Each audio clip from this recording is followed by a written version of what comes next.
Donc, quand on compare les fonds, on veut pas les fonds pour analyser les fonds, on va regarder qui ils sont, mais on va toujours, bien évidemment, ça fait partie de la mécanique, les comparer à des points de repère. Et c'est ce qu'on regarde ensemble. Donc, quels sont les points de repère que j'appelle essentiels? Il y en a trois. Donc, il y a les indices qui sont neutres, on appelle le Dow Jones, le S&P, le MSCI, qu'on va les voir.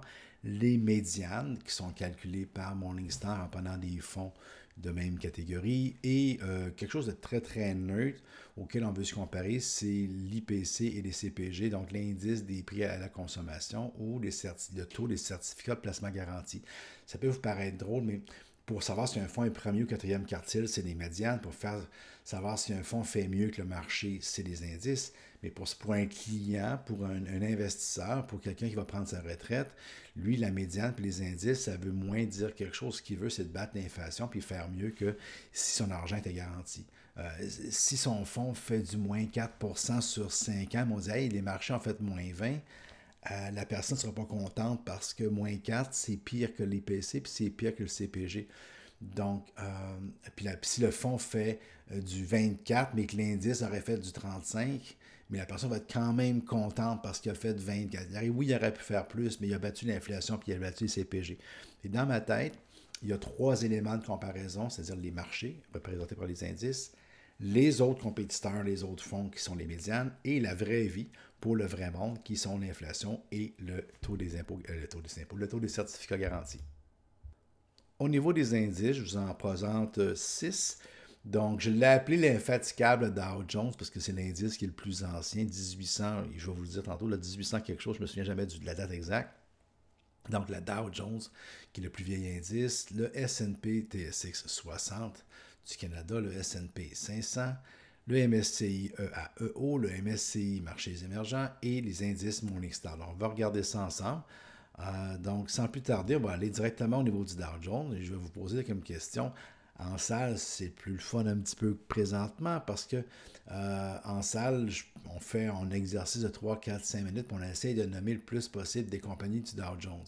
Mais si je vous pesiez sur pause puis je vous disais, mettons, vous faites le jeu, 30 secondes, combien de compagnies américaines qui sont dans le Dow Jones, combien seriez-vous capable d'en nommer juste là? Si je vous dis le Dow Jones, c'est un indice américain de grandes compagnies, puis essayez de me nommer 2, 3, 5, 10. Mon record, c'est 15. Combien de compagnies vous pouvez nommer? OK. On va dire que vous avez fait l'exercice. Je ne peux pas vous, je peux pas vous vérifier. Mais je vais vous en montrer quelques-unes à l'écran. Donc, des compagnies qui sont incluses dans l'indice Dow Jones, on a 3M, American Express, Apple, Boeing, vous vous rendez compte, j'ai mis par ordre alphabétique, hein? Caterpillar, Chevron, Coca-Cola, Exxon, GE, Home Depot, Intel, IBM. Vous vous rendez compte que vous connaissez tous ces logos-là en passant. Johnson Johnson, McDonald's, Verizon, Microsoft, je suis par l'alphabétique. Nike, Visa, Procter Gamble, Pfizer, Travelers, Walmart, Walt Disney. Ça, c'est à part les autres, parce que j'ai juste mis les logos qu'on connaît le plus. Et il nous reste Cisco, DuPont, Goldman Sachs, JP Morgan, Merck, United et United Technologies. Donc, on se rend compte que quand on parle que le Dow Jones a monté ou a baissé ou l'indice, c'est un chiffre qu'on nous donne, 25 000 quelque chose, mais ce chiffre-là, c'est un amalgame, une moyenne de toutes ces compagnies-là. Donc, si je vous disais que vous étiez le propriétaire d'un fonds dans lequel vous avez tout ça, on peut se sentir assez bien. Okay? Donc, je vous mets un article ici que j'ai été chercher sur le Wikipédia, pas l'université, mais en ligne, voyons, l'encyclopédie en ligne. Le Dow Jones est un des seuls indices boursiers au monde avec le Nikkei 225 à être pondéré sur la valeur des actions et non sur leur capitalisation. Ça, c'est très drôle. C'est-à-dire que les actions, les compagnies vont se vendre, mettons, 100$, 200$, 500$ l'action. Et ça va être sur le prix de l'action qu'on va... Autrement dit, ils ne regarderont pas la capitalisation boursière. Ce ne sera pas un indice qui va être pondéré selon la capitalisation boursière, donc la grosseur de la compagnie, mais selon le prix de l'action. Parce qu'on s'entend qu'habituellement, les actions se vendent 100, 200, 300 pièces entre 50 puis 200 puis 300, mais ça a changé. Mais bref, et ils ne regardent pas le nombre d'actions, juste le prix de l'action. Puis là, ils ajustent par un diviseur. Mais c'est juste ça. Donc, il y en a qui vont dire, qui vont critiquer. Je vais vous montrer tantôt les critiques, puis on va aller vérifier voir si c'est fondé. Mais c'est pas basé, autrement dit, sur le poids de chacune. On sait que Apple est la plus grande compagnie, devrait avoir plus d'espace normalement dans le Dow Jones, mais si l'action de IBM ou l'action de Coke est considérée comme plus grosse en termes de prix par action, peut avoir un petit peu plus de poids relatif. Même si, comme ils disent dans le troisième paragraphe, même si c'est très imparfait, on continue à le publier partiellement pour des raisons sentimentales. C'est le plus vieil indice boursier du monde, mais surtout parce que c'est le seul indice qui nous permet de voir l'évolution de l'économie sur 120 ans. Donc, OK. Alors ça, je trouve ça intéressant. C'est un petit côté sentimental, mais on va se rendre compte tantôt que c'est pas si mal que ça, mais pas du tout le Dow Jones. Donc, les entreprises qui ont... Parce que le Dow Jones, en passant, n'est pas fixe aussi. Ça, c'est vrai pour tous les indices. Je ne ferai pas l'exercice que je fais là pour tous les indices parce que ça serait trop long, le cours serait trop long.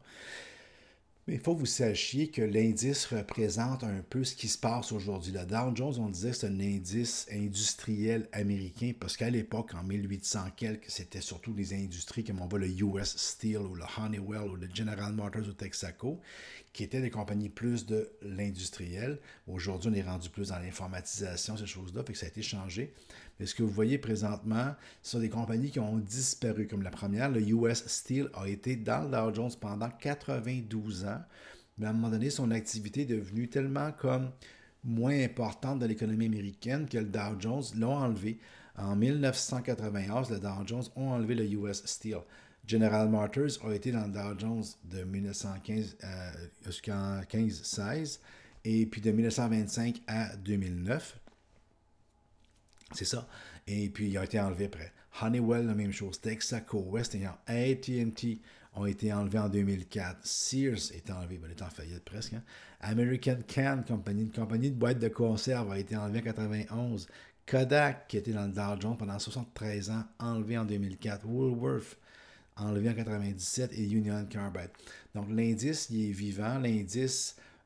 les compagnies, à un moment donné, viennent, qui ont un cycle, ils ne se renouvellent pas assez, ils ont moins d'importance et ils sont enlevés de l'indice puis ils sont remplacés, bien évidemment, par des nouvelles compagnies. Les 5 grands derniers changements, toujours dans le Dow Jones, en 2008, Kraft a remplacé AIG, qui est la compagnie Kraft. Cisco et Travelers ont remplacé General Motors et Citigroup. En 2012, United a remplacé Kraft, donc Kraft n'est pas resté longtemps. En 2013, Goldman Sachs, Visa et Nike ont remplacé Alcoa, Bank of America et Hewlett Packard.